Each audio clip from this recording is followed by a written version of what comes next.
Beh, innanzitutto un atto molto importante perché il riconoscimento in qualche modo che il Consiglio regionale dà all'AICRE e quindi lo ritiene un interlocutore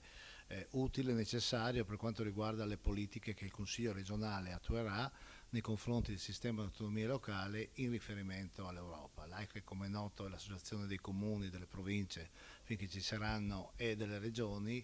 per l'Europa, e quindi l'obiettivo comune è quello di rilanciare l'idea europeista che, ahimè, anche alla luce dei fatti recenti dalla Brexit agli attentati, viene sempre più messa in discussione, quindi realizzare tutta una serie di iniziative di carattere istituzionale e in qualche modo, tra virgolette, politico,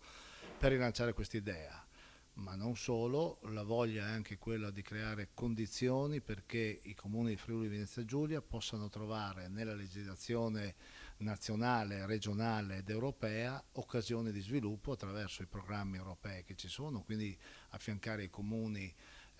per quello che può essere tutta la programmazione che i comuni vorrebbero fare ma che sono in difficoltà a fare.